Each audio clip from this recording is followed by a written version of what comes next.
발발의 이야기죠. 발락과 발람이 발발거리는 이야기. 우리 이제 오늘 어린이날인데 어린아이들이 예쁘잖아요. 근데 또 한편으로는 좀 어리석다 그런 단어의 뜻이 있습니다. 성숙하지 못한 어린아이의 모습, 순진하지만 또 부정적으로 보면 아직 자라야 될 목표가 있죠. 자라지 못하면 그래서 성인이 됐는데 또는 성인이 돼서 뭔가 능력은 얻었는데 돈은 가졌는데 아주 어린아이의 생각과 마음을 가질 수가 있죠. 성숙하지 못한 어린의 모습. 그러면 인생의 모습을 살 때 발발거리죠. 오늘 발락과 발람이 드디어 만났어요. 만났는데 입장이 너무 달라요. 둘 다 지금 뭐 속된 말로 똥줄 타는 거예요. 지금 1절 보시면 이제 36절이죠. 제일 먼저 36절 보면 발락이 발람이 온다는 소리를 듣고 모압 국경 끝에 있는 그 성읍까지 가가지고 그를 친히 영접해요. 왕이 한 무당 하나를 영접해요. 얼마나 급했으면. 사울의 모습이 보이나요? 사울 왕이 마지막 때 얼마나 똥줄을 탔으면 죽은 사무엘을 만나겠다고 무당 찾아가는 그 모습 비슷해 보입니다. 발락은 이 발락의 능력을 신뢰합니다. 확인해 본 적도 없고 알지 못하지만 막연한 꿈이 있어요. 왜냐하면 이스라엘을 저주할 능력이 그에게 있다라고 스스로 믿고 소망을 가지는 거예요. 그것 외에는 방법이 없는 거예요. 증명이 된 적도 없고 결과로 확인되지도 않지만 일단 믿을 수 있는 건 그것뿐이에요. 그래서 막 쫓아가요. 도박하는 거 비슷하지 않나요? 확인해 본 적이 없지만 막연히 들었던 어떤 사람이 일확천금을 얻었다라는 생각. 그래서 전부를 거는 거예요. 쫓아가서 강원도까지 가서 그리고 나중에는 차도 팔고 다 벗어두고 빈돈 떼서 돌아오고 그러잖아요. 그거 비슷해요. 그 구석지까지 거기까지 왜 가느냐. 도박하는 마음과 똑같아요. 자, 이 모든 걸 뭘 의미하죠? 다 헛되다는 겁니다. 여러분, 무익하다. 생각해 보세요. 어떻게 천지를 창조하신 하나님을 어떻게 일개 무당 발람이 대적할 수 있을까? 이 생각 자체가 안 되는 거예요. 이 소문을 다 들었죠. 애굽에서부터 히브리 민족이 왔다는 걸 다 들어 40년 전의 사건을 다 들었어요. 그러니까 모압 왕이 벌벌 떠는 거죠. 그러면 애굽은 뭐 무당이 없었나요? 비슷하게 뱀을 만드는 주술도 행하고 뭐 몇 가지 흉내는 내봤잖아요. 대애굽에 무당이 부족했나요? 근데 이게 모압이 누구 좀 유명하다는 발람 하나 의지해서 이 민족을 어떻게 해볼 수 있겠느냐. 그 생각 자체가 도박도 안 되는 거예요. 도박으로 돈 벌겠다는 사람. 도박으로 돈을 벌겠다는 생각으로 다 망하거든요. 근데 도박으로 돈을 버는 사람은 도박꾼밖에 없어요. 그 속이는 자, 도박장장. 그러니까 다 속는 거죠. 다 속아요. 도박으로 돈을 벌려면 사기쳐서 도박장 만들겠다는 생각을 해야 되는데 또 그 생각은 안 하잖아요. 다 그냥 도박을 하면 자기는 행운이 있고 대끝을 매기하자. 다 그게 다 죄로 섞인 인간의 마음은 하나님도 볼 수 없고 어리석게만 만드는 거예요. 바벨탑을 쌓았던 인간의 모습은 우리가 우리 이름을 내걸고 여기다가 견고한 벽돌을 계속 쌓아나가면 하나님 나라까지 가지 않겠냐는 생각해 보세요. 이성적으로 맞죠? 코끼리 냉장고 넣기 그런 거 아니에요. 문 열고 코끼리 넣고 문 닫으면 되지 않겠냐. 근데 그게 되냐고요. 우리를 걷는 방법 한 발, 그 다음에 빠지려고 하면 한 발, 또 빠지려고 하면 한 발. 이론적으로는 되잖아요. 그런 식인 거예요. 도박으로 돈을 벌겠다. 하나님을 무당으로 대적해서 저주하며 이긴다. 뭐 이런 거 다. 인간의 생각 속에 있는 논리가 결국 똑똑이들의 이런 마음을 갖습니다. 심령의 내부는 다 발발거려요. 똥술 타는 거예요. 방법이 없는 거예요. 그래서 세상 왕 발락이 의지하는 게 세상 왕 모든 사람이 다 가지고 싶어하는 모든 권력을 다 가진 왕이 지금 누구를 의지하냐면 부당 발람을 의지해. 신기하죠. 또 나중에 발람에게 요청할 때는 내가 이 세상에 은과 금을 주리라 그런 식의 돈을 주겠다, 명예를 주겠다 그런 거 아니에요? 근데 주겠다는 놈이 무당을 의지해. 벌벌거려. 사탄이 그랬죠. 예수님에게 모든 걸 다 준다. 천하만국 영광을 보이고 준다. 아니 그렇게 줄 만큼 다 가진 거면 지가 왕 해먹으면 되지. 하나님 해먹으면 되죠. 못해요. 다 거짓이라는 거예요. 줄 수 있는 것 같이 말하지만 줄 수 없는 자들이에요.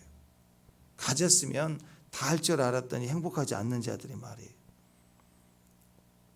다 헛된 겁니다. 다 헛된 겁니다. 무당 발람 보세요. 이미 발락이 발람을 의지하는데 발락이 의지하는 발람은 어떤 존재예요? 이미 오는 길에 이미 나귀에게 참교육 당했어요. 이미 그 와봤자 벌벌 떨고 있는 자예요. 벌벌 떨고 있고 나는 아무것도 할 수 없고 이미 너 죽어. 무서운 경고를 듣고 지금 이렇게 참교육 당하고 와 있는 그를 막 환대하고 변방까지 와서 맞이하고 이게 세상이라고요. 그랬더니 오히려 이제 발람이 이스라엘을 저주하는 게 아니라 축복하게 된다. 그런 이야기입니다. 세상에는 의지할 게 없습니다.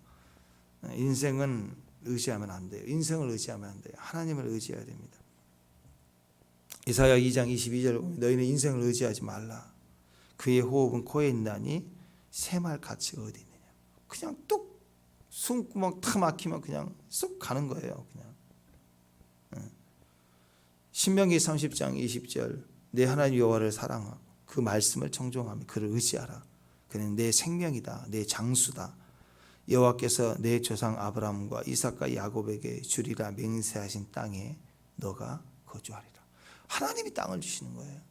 하나님이 형통케 하시는 거예요. 하나님 의지해야 돼요. 우리 인생길 하나님 의지해야 돼요. 오늘 이스라엘 백성들에게 거론되어 있지 않죠. 이스라엘 백성들은 이미 여기 상관없어요. 지금 몰라요. 이 사건이 일어났는지를 몰라요. 그냥 하나님 의지하고 요단강가에 와서 건너갈 뿐이고 지금 몇몇 밑에서 시비 거는 자들 처리하고 올라오고 그냥 자기 갈 길 가는 거예요. 우리는. 근데 보이지 않게 이스라엘과 상관없이 괜히 지레 겁먹은 그 무리들이 계속 술수를 쓰고 수단을 발휘하고 넘어뜨리려고 난리칠 때 하나님이 지금 거기에 나타나셔서 막 정리하고 계시는 거예요. 교육시켜 주시는 거예요. 주의 길을 가는 자들, 하나님 믿고 가는 자들을 하나님이 정리해 주신다고 축복합니다. 네. 그래서 물질로 사람이 존귀하게 되는 존재가 아닙니다. 물질로 형통하게 되는 게 아닙니다. 세상이 물질에 대해서 다 가진 왕이 지금 보세요. 벌벌 떨고 있잖아요. 네. 자, 38절 보면은 그래서 신앙에는요. 중간지대가 절대 없습니다. 신앙이 성숙해 갈수록 해석지대가 없어지는 거예요. 대충 이래도 되고 넘어가고 그리고 교회 잘 나와도 되고 이런 과정이 있었는데 시간이 갈수록 이게 점점 좁혀져 가고요. 이제는 하나님과 벨리알, 빛과 어둠이 점점 정확해지게 구별이 되기 시작합니다. 대충 넘어갈 수가 없어요. 중간지대가 없습니다. 계속적으로 이게 거룩을 요구하시는 거예요. 하나님 백성을 요구하시는 거예요. 발락의 환대를 받은 발람은 발락에게 자신이 오기는 했지만 자, 오늘 이 발람의 심령을 한번 이 남자를 한번 보자고요. 발람은 지금 환대를 받았어요. 근데 지금 정작 발람의 내면은 어떤 진실은 뭐예요? 아무것도 자기 뜻대로 할 수 있는 자가 아니에요. 발락의 요청대로 해줄 수 있는 게 할 수가 없는 거야. 오직 할 수 있는 건 여호와께서 자기 입에 주시는 말씀을 따라 말할 뿐인 거예요. 그렇게 하면 너 죽어. 거기 딱 걸려 있어요. 진퇴양난이죠. 차라리 하나님 믿는 사람이면 딱 꺾이면서 주여 죽습니다. 가면 좋잖아요. 이게 들려. 하나님 믿지도 않은데 하나님께 너 죽어 그랬으니 겁먹고 있어요. 지금 엄청 겁먹고 있어요. 근데 한편으로는 또 돈이 보이네.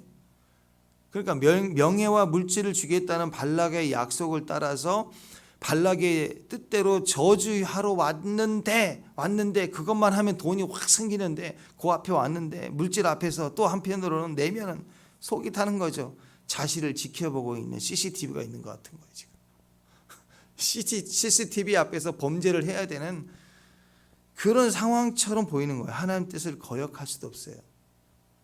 선지자가 아니라 너 죽어 그랬기 때문에. 우리가 비록 바보 같고 어리석어도요, 하나님 성도에게 얼마나 감사한지 몰라요. 아멘. 한 대 맞으면 그래도 딱 꺾이는 거예요. 딱 꺾이고 주여 하고 딱 꺾이면서도 우리가 옳게 되고 승리하게 됩니다. 아멘. 그래서 좋은 거예요.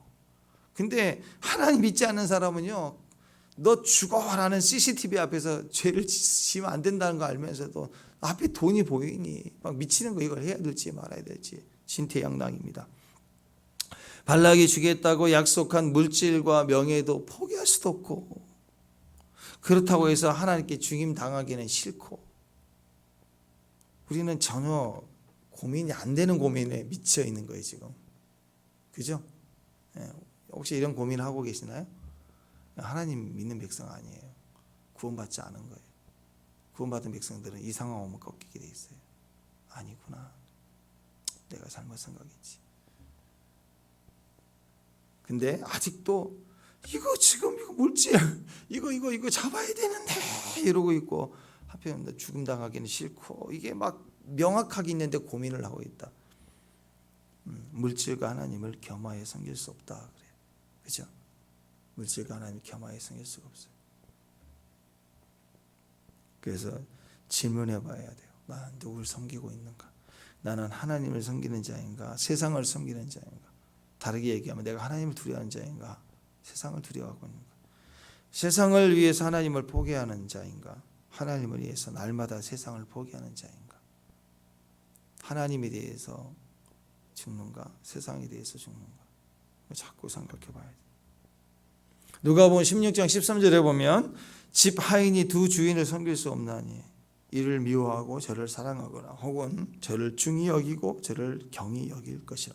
너희는 하나님과 재물을 겸하여 섬길 수 없다. 축복합니다. 40절에 보면 하나님을 자꾸 이렇게 설득하려고 해요. 그러니까 자, 세상은 꺾이지 않습니다. 이렇게 자꾸 하나님을 경고를 이미 들었지만 그래서 어리석고 지옥 가는 거예요. 그래서 내가 그 안에서 꺾일 수 있다는 게 은혜예요. 회개할 수 있다는 게 은혜예요. 세상은 절대로 회개가 안 됩니다. 유다가 회개 안 되는 것처럼 회개가 안 돼요. 그러니까 어떻게 해야 되죠? 막 설득하려고 그래요. 안 되는 줄 아는데 설득하려는 사람들의 특징이 뭐죠? 정성을 보여요. 지극정성을 보여요. 자, 우리는 믿음으로 사는 사람입니까? 정성으로 사는 사람입니까? 네. 우리 울고 짜고 몸뚱이를 던져대면서 해보려고 하는 사람들이 아니에요. 믿음을 가진 사람들. 그러니까 하나님 앞에서 꺾이지 않고 회개가 안 되니까 정성을 보이고 인간적 도리를 해요. 유다를 보세요. 마음이 아팠어요. 반성이 돼요. 회개가 안 돼요. 그러니까 인간적 도리 하죠. 인간적 도리 하는 사람 돈 갖다 주고 그리고 나서 자살하는 거예요. 자기가 할 수 있는 건 그것밖에 없으니까. 그러면 인간적 도리를 했으니까 누가 인정해 주나요? 지옥 가는 거죠. 그러니까 여러분 자꾸 하나님의 음성을 들으며 순종하는 것이 은혜이고 그것이 축복입니다. 물질이냐 하나님이냐 세상이냐 하나님이냐 딱 부딪혔을 때 고민이 되면 안 돼요. 그건 구원받지 않는 사람이에요. 근데 그 고민을 하기 시작하면 어떤 일이 벌어지죠? 방금 전에 나귀한테 창교육 당하고 너 죽어 분명히 천사까지 봤는데 그 순간이에요. 그 순간. 그 다음에 지극정성을 보이고 설득하려고 그래요. 자꾸 설득하려고. 하나님은 우리 정성 보이면 반응해 주시는 분이 아니에요. 천지신명께 뭐 한다고 하면서 막 비나이다 막 하는 거 그게 다 정성이거든요. 교회에서 정성 보이는 거 아니에요. 지극정성하는 거예요. 막 제사상 하는 것처럼 막 하고 빌고 막 닦고 막 그렇게 사는 게 아니라 우리는 신앙은 그렇게 종교생활하는 게 아니에요. 신앙생활은 믿음으로 믿습니다 하고 날마다 우리 자신을 꺾어서 주 앞에 나아가는 것을 말합니다. 오늘 발락 보세요. 발락이 얼마나 소와 양을 잡아서 발람을 대접해요. 발람의 사정도 모르면서. 근데 재밌는 것은요, 여기서 보니까 40절에 이건 단순한 접대를 말한 게 아닙니다. 소와 양을 대접했다는 것은 발람이 믿는 신에 대한 고대 근동의 신의 제물을 바치는 신적 종교 행위예요. 발람이 위대하고 저주를 해줘야 되니까 그를 믿는 신에게 바치는 거예요. 그래서 제사를 드리는 거예요. 제사. 지극정성으로 대사를 드려야 되는 거예요.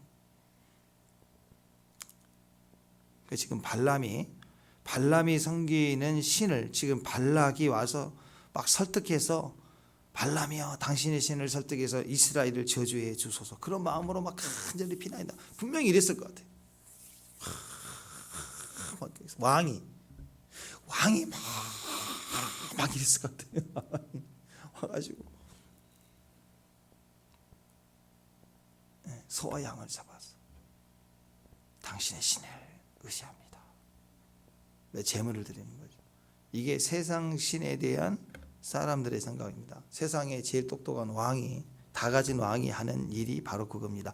하나님은 세상 신과 달라요. 인간의 욕심대로, 인간이 원하는 대로 채워주기 위해서 이용되시는 그런, 이용당하실 그런 분이 절대 아닙니다. 정성 보이면 그냥 넘어가 주지, 그러실 분이 절대 아니라는 걸 알아야 돼요. 근데 세상은 아직도 그래요. 하나님 그러신 줄 알아요. 비나이다 뭐 그러면 되는 줄 알아요. 정성 보이면 되는 줄 알아요. 뭘 막 나타내 보이면 되는, 지극히 대접하면 뭘 되는 줄 알아요. 어떤 사람들은 제물이나 헌신들을 통해서 자신의 정성을 보이면 하나님이 자기 뜻대로 뭔가 해주실 거라고 채워져요. 자기 욕심대로 하나님 채워줄 거라고 생각합니다. 그러면 그건 재주 부리는 고음이지 뭐, 그죠? 우상의 특징입니다. 우상 숭배하는 사람들, 산에 가서 이렇게 비나이다 하는 그 돌에다가 형상을 새겨놓고 비나이다 하는 사람들의 특징입니다. 보세요. 그 사람들 거기 가서 자기 마음을 찢고 주님을 사랑하고 경외하는 마음으로 가나요? 아니면 비나이다가 있나요? 비나이다예요. 인격적 교제와 사랑으로 가는 게 아니라고요. 다윗이 지금 13년 동안 동굴 다니고 막 피해 다니면서 비나이다 그거 했나요? 13년의 중보 기도에 자기 인생 기도에 성공을 본 건가요? 그렇지 않아요. 다윗의 위대함은 자기 앞날 미래에 대한 게 없어요. 그냥 하나님을 의지하고 사랑하고 예배드리고 싶어서 갈망하는 하루하루의 깊은 관계죠. 인격적 관계예요. 그러니까 떠날 수가 없는 거예요. 성전에 들어갈 수 없어요. 성전 예배 들을 수 없어서 떠나가서 도망 다니는 그는 성전 예배가 금지당하. 들어가면 잡히죠. 근데 하나님을 떠나지 못하는 거예요. 그게 진짜죠. 근데 우상은 어때요? 우상을 섬기는 사람의 특징, 문제 있을 때만, 소원 성취할 때만 오고 그 끝나면 딱 입 닫고 떠나가고 나타나질 않아요. 또 그 다음에 뭐가 필요하면 또 앞에 나타나고 비나이다 막 정성을, 엄청난 정성을 보이고 새벽에도 막 보이고, 그다 그 시험 기간 끝나거나 무슨 원하는 소원 이익 보려는 그런 기간 딱 지나면 입 딱 끊고, 자식들 수능 시험 딱 끝나면 안 나타나요. 절대 안 나타납니다. 바쁜데 거기 왜 가요? 그러니까 하나님을 재주 부리는 고음 정도로 대접하겠다는 거예요. 하나님 그러신 분이 절대 아니거든요. 그러니까 그들은 그럴수록 어떻게 합니까? 우리가 따라올 수 없을 만큼 정성을 보이거든요. 여러분 새벽기도 나오실 때 목욕 제기하고 오시나요? 혹시 여기 1층에서 우리 한 3,000배 뺑뺑 돌다 오신 거 아니죠? 어떤 분은 목욕 제기하고 이걸 요만한 탑에 뱅뱅 돌아야 돼. 마당에서 한 3,000번. 혹시 여기서 108번 엎드리고 절하고 이렇게 하고 지금 여기 오신 분 없죠? 지금 그렇게 한 사람이 있을 거라고. 지금 이 시간에도 우리 5시지만 뭐 새벽 3시 반에 지금 또 모인다고요. 그렇게 엄청난 정성을 보여야 된다니까요. 그게 인간의 종교고 하나님도 그러면 뭔가 반응해 주실 거라고 믿는 거예요. 자, 생각해 봅시다. 그래서 여러분 믿음과 정성 사이에서 어정쩡하면 안 돼. 정성이라는 이 상황. 그다음에 믿음, 하나님에 대한 경고, 믿음을 받아야 되느냐, 아니면 지금 이렇게 나에게 정성을 보이고 있는 이 발락, 그다음에 하나님을 믿어야 되는 이 하나님의 경고, 이 믿음과 정성 사이에 어정쩡하게 이중생활하는 성도들이 있다. 그건 어리석은 거고, 어떻게 보면 그거 분별해야 됩니다. 경고예요, 경고. 아직도 믿음과 정성 사이에 어정쩡하면 안 돼요. 이중적 신앙생활하면 안 돼요. 발람은 발락의 뜻대로 이스라엘을 저주하는 것이 하나님의 뜻이 아닌 줄을 분명히 알아요, 몰라요? 알고 있어요. 알고 있는데 발락의 요청을 뿌리치고 나 집에 가겠다고 갈 생각도 안 하고, 또 발락에게 이스라엘 저주하는 것이 하나님의 뜻이 아니다고 지금 얘기하면 되는 거예요. 지금 난 할 수 없다고. 그리고 이런 일이 있었다고 간증하면 되잖아요, 그죠? 난 할 수 없다고. 하나님 내게 이랬다고. 세상에 나귀가 얘기를 했다고. 나는 할 수가 없다고.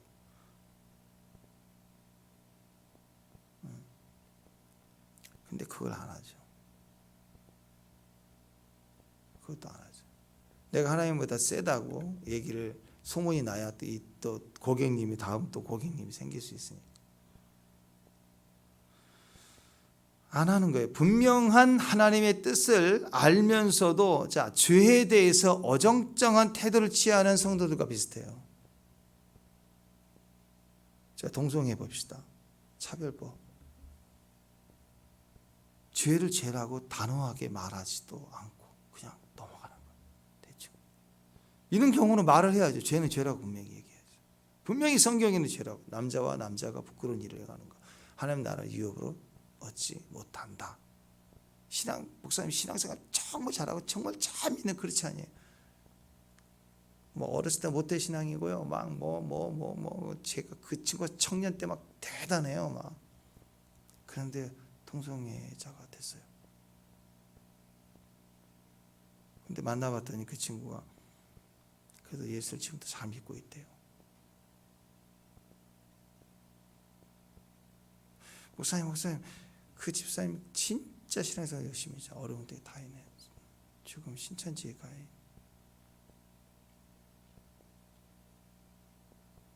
그래도 구원이 있겠죠? 몰라요, 우리는. 근데 분명한 것은요, 죄이고 목사님께 상처를 많이 받아가지고 신천지에 갔든지 일단 동성애 어쩔 수 없는 그들은 커밍아웃이라 양심의 그 본능을 하나님이 실수 그 기분이 하나님이 자기를 실수로 성을 바꿔놨대. 그 자체가 벌써 발상이 잘못된 거잖아요. 그러니까 그가 어떤 사람이었고 옛날에 어땠는가는 별로 중요한 게 아니에요. 지금 그건 분명히 죄라고 하는 걸 알려줘야 되고, 그 죄를 계속 짓고 있다는 것 자체가 의미하는 것은 이전의 신앙이 아닐 수도 있었다는 걸 알아야 돼요. 그리고 경고해 줘야 돼요. 지옥 간다고. 내가 알기로는 성경이 이 말씀대로 동성애는 하나님 앞에 하나님 나라를 유업으로 얻지 못한다고 분명히 얘기하고 있다. 회개해야 한다. 나를 알아달라고, 내 아픔을 알아달라고.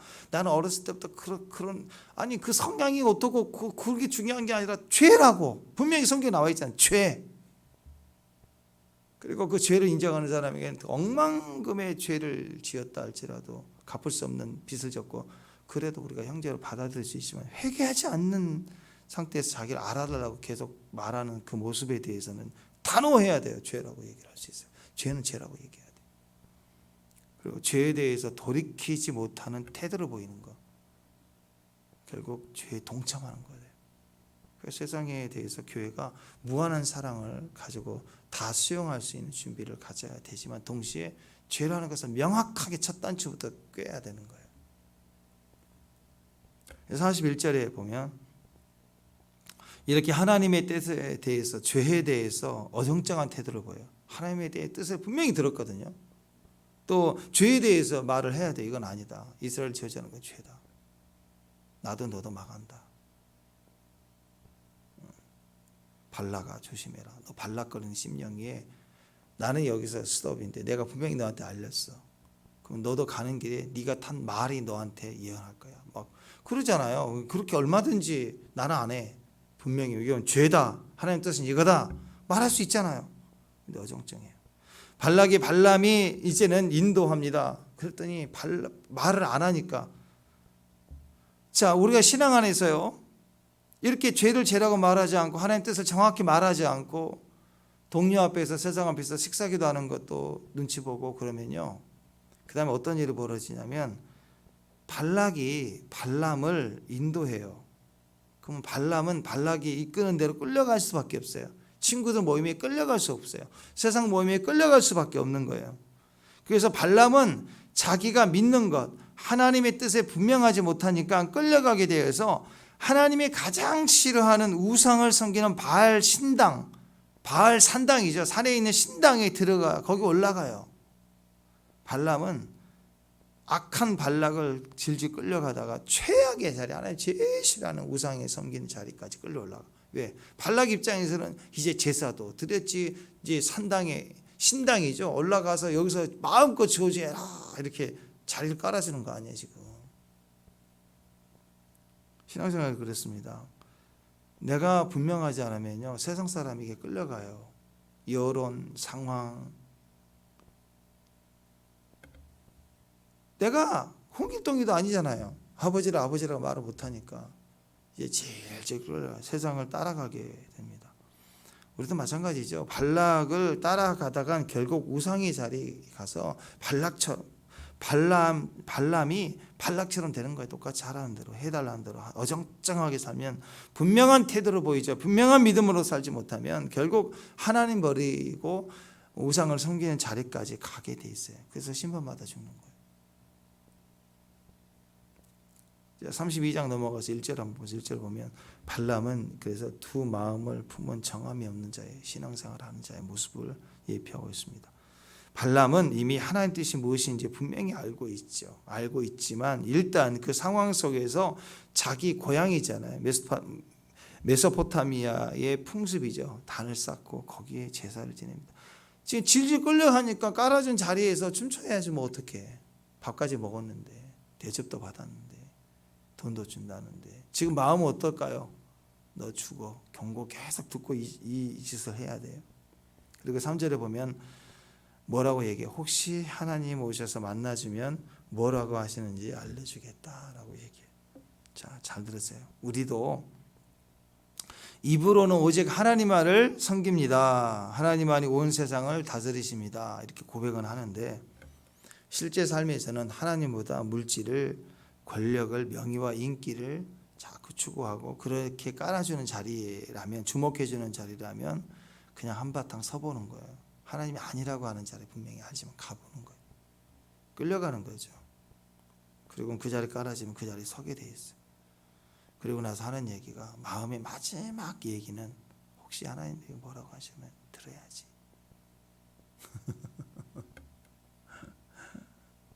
죄를 지으면서 혹시 하나님 나를 막아주시면 내가 안 할 수 있지 않을까. 마약을 하면서 혹시 하나님이 이걸 끊어주지 않을까. 그러면서 죄를 짓는다고요. 인간의 속마음. 이건 신앙이 아닙니다. 정말 하나님만을 사랑하고 그분께 모든 마음을 다 드리고 맡기고 의지하고 있다면, 자, 하나님은 또 다른 상황에서 말씀해 주실 것을 믿는 건 믿음이 아니에요. 이미 알고 있는 음성에 대해서 분명한 태도를 보일 때예요. 지금이라도 아니다라고 얘기를 해야 돼요. 다시요. 우리는 하나님 음성을 모르는 게 아니에요. 이런 발람도 하나님 음성을 들었다고요. 우리는 이미 자연적인 생각과 마음에서, 그리고 내가 분명히 알고 있는 것에 대해서는 초자연적인 기적으로 말씀하지 않으세요. 그래서 신앙이 성숙해져 가고 성경의 모든 말씀을 다 알고 사도 바울이나 다윗처럼 점점 회색지대가 없이 하나님 말씀이 분명한 삶을 살고 있는 사람에게는 초자연적 기적과 같은 경우는 드뭅니다. 그냥 알고 있으니까. 눈빛만 봐도 아는 연인 관계처럼 딱 보면은 특별한 게 없어요. 근데 깊죠. 진짜 사랑을 가졌으니까. 근데 막 떴다 봤다 뒹굴고 울고 불고 뛰고 난리를 치면서 반대하는 사람들이 있도록 그게 가만히 보면 신앙이 어리석을 때가 많아요. 그들의 특징이 뭐냐면 자꾸 뭘 또 보려고 그래요. 다시 여러분에게 도전합니다. 지금부터 하나님의 또 다른 어떤 음성을 들으려고 하기보다는요, 그것을 맡기세요.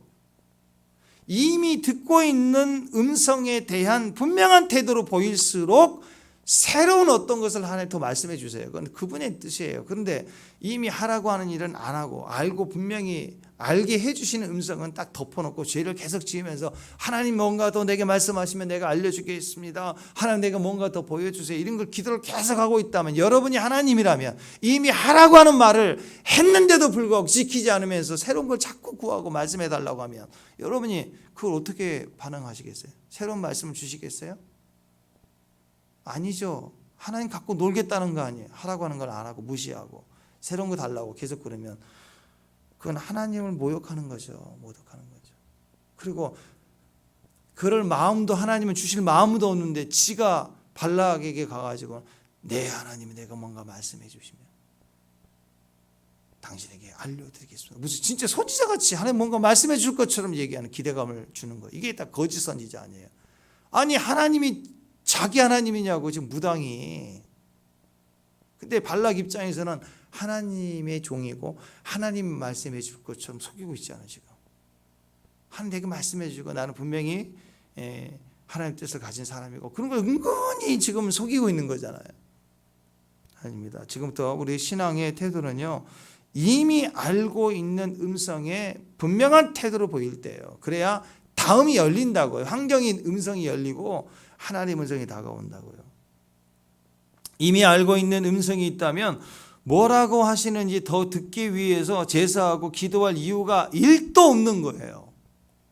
축복합니다. 믿음이 있다면 순종하면 되는 거예요. 말씀을 들었다면 순종하면 되는 것인데 자꾸 믿음이 없으니까, 듣기 싫으니까, 순종하기 싫으니까 뭐 하느냐? 정성을 보이려고 해요. 자꾸 정성을. 거짓말하는 아이들, 그리고 이렇게 하라고 한 걸 안 한, 숙제를 하라고 하는데 안 한 아이들, 하지 말라고 하는데 몰래 게임을 했던 아이들, 엄마가 와서 들켰다 그러면 뭐 해요? 정성을 보이려고 그래. 뭘 잘하려고 그래. 막 뭘 설거지 할까? 그리고 뭐 청소한다 그러고 벌써 반응이 다를 때 보면 아 얘가 지금 뭔가 잘못했구나 그냥 알죠.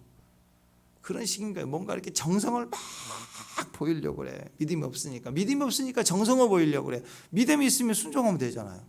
지금이라도 순종하면 되잖아요. 근데 정성을 보이려고 합니다. 3절에 보니까 발람은 발락에게 뭐라고 하느냐? 내가 하나님께 제사를 드리는 동안 이렇게 제물을 가지고 제사를 정성을 보이겠다는 거예요. 그때 번제물 곁에 서 있으세요. 발람이여, 발락아, 너는 왕이지만 내가 정성을 보일 때 너도 옆에서 정성이 있어야 돼. 너 옆에 서 있어. 제사를 드릴 때 제사 드리는 자의 정성을 신에게 보여야 되지 않겠냐? 제물만이 아니라 내가 당신이 드린 제물을 가지고 신께 하나님께 지극 정성 보일 때 너도 옆에 서 있어. 왕이지만 서 있어. 하고 지금 발람과 발락이 제사를 드리는 발람, 정성을 보이는 발락, 이렇게 뭔가 막 맞아야 돼요. 같이 정성을 보여야 돼요. 신께 드리는 지극정성, 그걸 막 보이는 거예요. 지금. 정성이 부족하다, 정성이 부족하다, 막 계속 그 알아차려야죠. 또 돼지대가리 갖다 놓고 또 돈도 갖다 주고 해야지 뭐 옆에서. 그래서 이게 이루어지는 거예요. 예배는 지극정성이 아닙니다. 예배는 믿음으로 드리는 거예요. 믿음으로 드릴 때 하나님 기뻐하세요. 믿음이 없이는 하나님 기쁘시기 못하시나요? 아멘. 사람은 하나님의 뜻이 분명하면 믿음을 보입니다. 축복합니다. 자기 뜻이 분명하면 자꾸 정성을 보이려고 해요. 이미 알고 듣고 있는 음성에 순종하려고 하지 않고 정성을 자꾸 보이려고 해요. 다른 걸 혹시 한 거. 그 말은 내 인생의 로또가 혹시 도박하면 이번에는 좀 되지 않을까? 이런 생각으로 사는 거. 이게 정성으로 하는 사람. 그래서 여러분 도박장 가는 사람들 되게 막 기도해요. 자기 사람대로 목욕제기하고 한다고요. 깔끔하게. 저기 정성 거기 일 가는데 거기 막 진짜 무슨 그지같이 막 해갖고 입장 그러지 않아요? 다 막 이제 최고 좋은 옷에 최고 좋은 차 타고 이렇게 다 가가지고 나올 때는 거지가 되고 나오지만 가는 사람들 마음은요 부정타면 안 된다고 부적도 붙이고 나름대로 막 그 정성을 가지고 간다고요. 나름대로.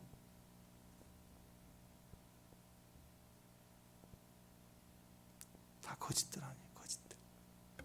헛된 것이잖아요. 하나님은 인간의 뜻대로 움직여 주신 분이 아니에요. 자, 발람은 하나님 음성을 듣겠다고 하고서는 발람에게 정성을 요구합니다. 자꾸 인간적인 정성을 보이려고 하고 자기뿐만 아니라 다른 사람에게도 정성을 보이라고 자꾸 요구하는 것. 하나님은 그런 인간적 간절함 속에 말씀하지 않으세요. 자기도 막 정성을 보여야 되고 옆에 성도들에게 또 다른 사람에게 막 너희도 정성을 보여야 된다고 막 요구하고 그럼 하나님 말씀해 줄 거라 얘기하는 건 가짜예요. 하나님 한 번도 인간적 간절함 막 열망하고 한 번만 하는데 반응해 주신 분이 아니에요. 하나님 우리 생각과 달라요. 하나님 우리 생각같이 그래 인간적으로 말씀하지 않습니다. 하나님 우리가 뭔가 격한 정성, 크게 정성, 그때 뭐 말씀해 주시거나 뭔가 보여주시거나 절대 그러지 않아요. 오늘 그 확담을 얘기하는 것처럼 얘기하잖아요. 내가 크게 보일 테니까 너도 크게 보여야 된다. 그러면 하나님 뭔가 말씀하면 내가 말해주라. 이것처럼 불확실한 말을 막 얘기하고 있는 거예요. 그래서 하나님 음성은 잘 들으세요. 매우 신비적입니다. 인간적이지 않아요. 하나님은 신이고 우리는 인간입니다. 하나님은 인간적이지 않아요. 하나님은 신적입니다. 신비적입니다. 그래서요 선악과가 아니에요. 선악과에서 말하는 것은 마귀예요. 선악과 앞에서 막 짓거리는 건 뱀이잖아요.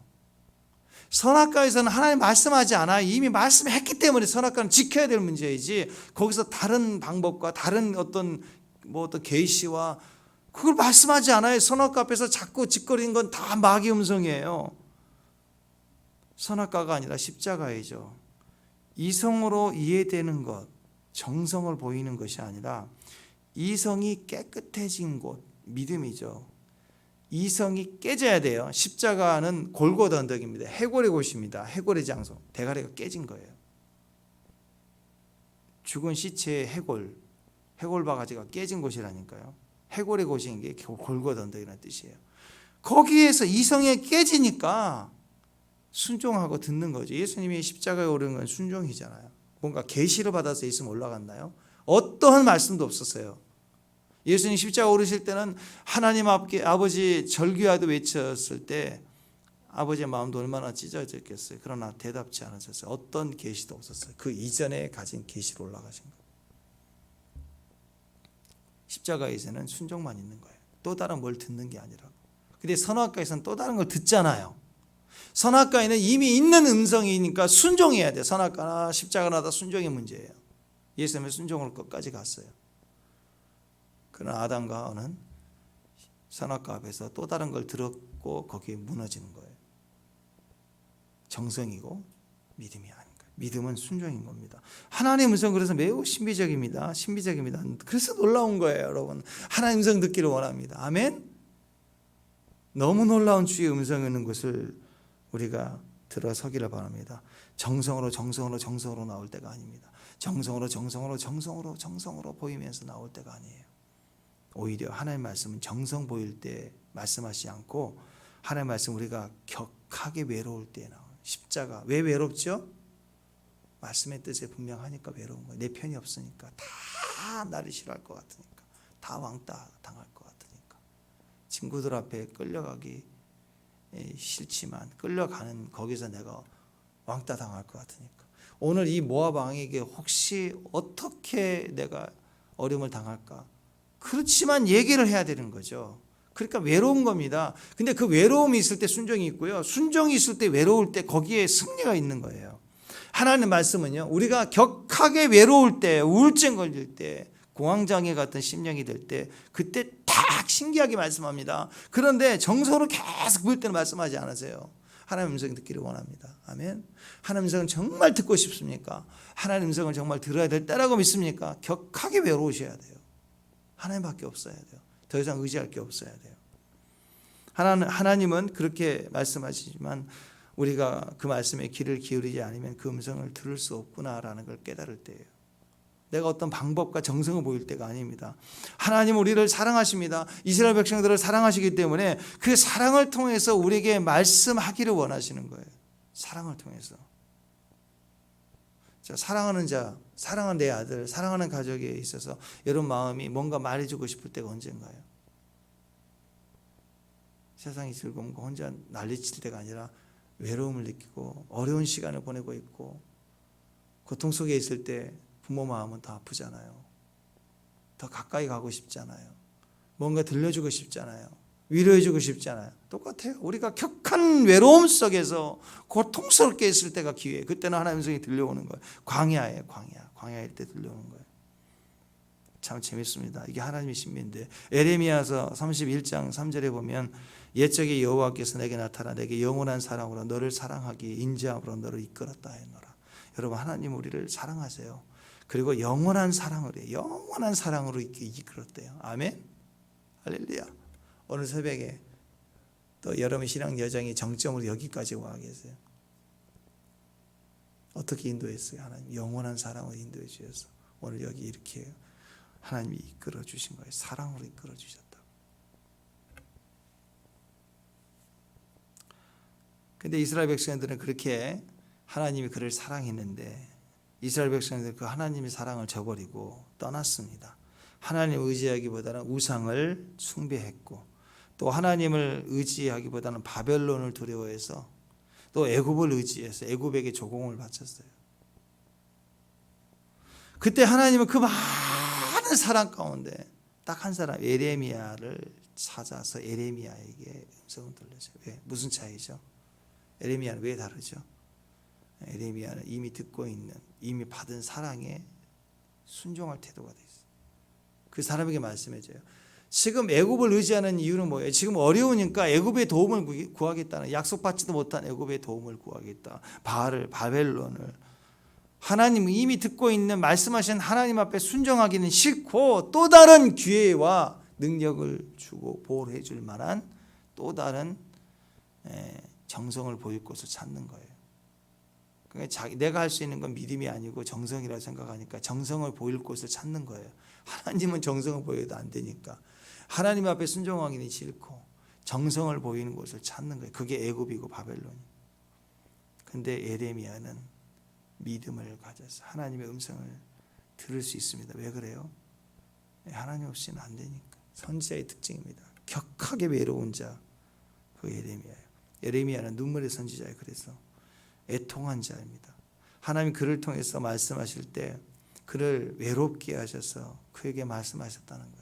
하나님 때문에 외로운 자에게 하나님밖에 없는 자에게 하나님의 마지막 때가 될수록 더 많은 말씀을 주시는 거예요. 그래서 마지막 때는 신부예요. 신부. 큰 교회 뭐 브랜드를 가지고 그게 아니에요. 정말 신부예요. 내 마음에 인을 쳐주세요. 그게 뭐 화려한 날에 봄날 꽃길을 가는 사람들에게 나오는 고백인가요? 더 무너지고 더 깨지고 주님밖에 없는 사람들일수록 내 마음에 확증 달라고 확장되고 확증됐사오니 내 마음에 인을 치소서. 격하게 외로운 사람들에게는 들려옵니다. 말씀은 듣는 게 아닙니다. 들려오는 거예요. 지금 있는 말씀의 순종이 듣게 하는 겁니다. 그래서 그 배경 속에 에레미야서 33장 우리 너무 잘 아시는 말씀이죠. 그죠? 너는 내게 부르짖으라. 내게 응답하겠고 내게 알지 못하는 크고 미란 일을 보이리라. 근데 에레미야 33장 1절에 보면은 그 배경이 어디냐면 지금 시위들에 갇혀 있을 때요. 하나님 말씀을 전하지 못하게 가둬 버린 거예요. 지금 감옥에 갇혀 있을 때, 내가 아무것도 할 수 없을 때요. 외로울 때요. 나는 하나님 말씀을 전해야 되는데 전하지 못하게 만들어 버리고 감옥에 가둬 놓고 아무것도 할 수 없는데 하나님이 그에게 말씀하시는 게 뭐냐? 기도하라. 이게 기도의 신비예요. 하나님 음성의 신비. 가장 외로울 때, 순종을 선택해서 외로울 때 말씀해 주시고요. 기도의 신비는 신기합니다. 우리가 아무것도 할 수 없는 거예요. 진짜 우리가 아무것도 할 수 없어요. 조금이라도 할 수 있으면 그거 하러 다니지. 거기 줄서서 있지 뭐 기도하러 나오겠어요. 진짜 아무것도 할 수 없어요. 진짜 아무것도 할 수 없는데 그때 기도하라고 명령하시는 거예요. 너는 내게 부르짖으라. 내가 내게 응답하겠다. 내가 알지 못하는 크고 비밀한 것을 보이겠다. 가끔 우리는 이제 뭔가 해야겠다 그런 생각을 하는데, 하나님께서는 때로는 우리로 아무것도 하지 못하게 하시고 오직 기도만 하라고 하실 때가 있어요. 뭐 정성 보이고 뭘 열심히 하겠습니다, 뭐 제가 하겠습니다 할 때가 아니라, 정성을 막 보일 때가 아니라 그냥 그것도 못하게 하실 때가 있어요. 무슨 의미죠? 이게 기도의 신비입니다. 기도의 역사는 내가 뭔가 막 하고 있을 때 도와주세요 하기보다는 아무것도 할 수 없는 외로움과 갇혀있는 곳에서 기도는 엄청난 능력이 있습니다. 왜냐하면 이거예요. 기도의 신비는 이거예요. 자, 잘 들으세요. 모든 것이 다 막혀도 하늘은 열려있다예요. 그래서 기도하라는 거예요. 모든 것이 다 막혀 있어도 음성은 들려오는 거예요. 음성은 들려와요. 축복합니다. 축복합니다. 하늘이 열려 있어요. 오늘 그거 보세요. 하늘을 보세요. 모든 게 다 막혀도 하늘이 열려 있다. 하늘이 열려 있다. 하늘이 열려 있다. 나에게 하늘이 열려 있다. 나에게 하늘이 열려 있다. 나에게 오늘 하늘이 열려 있다. 아멘. 사방이 다 막혔어요. 사방이 다 막혔어. 하늘이 열려 있다. 우린 기도할 수 있고 음성은 들려져 온다. 사방이 다 막혀 있습니까? 기도하라고 명령. 왜? 하늘이 열려 있습니다. 음성은 들려져 오는 거예요. 역사는 하나님께 있습니다. 오늘 그 믿음 안에 서 있는 저와 여러분 됐으면 좋겠습니다. 그래서 어정쩡한 자리가 아니에요. 분명해지는 자리입니다. 아멘. 오늘 또 분명해질수록 기적이 일어날 거예요. 아멘. 하늘이 열려 있으니까. 기도하겠습니다. 하나님 감사합니다. 이미 듣고 있는 주의 말씀이 오늘 또 분명히 서게 하여 주옵소서. 성령이 도와주셔서 오늘 우리에게 사방 다 막혔어도, 에워싸였어도 하늘은 열려있고 음성은 들려오고 역사가 있음을 믿습니다.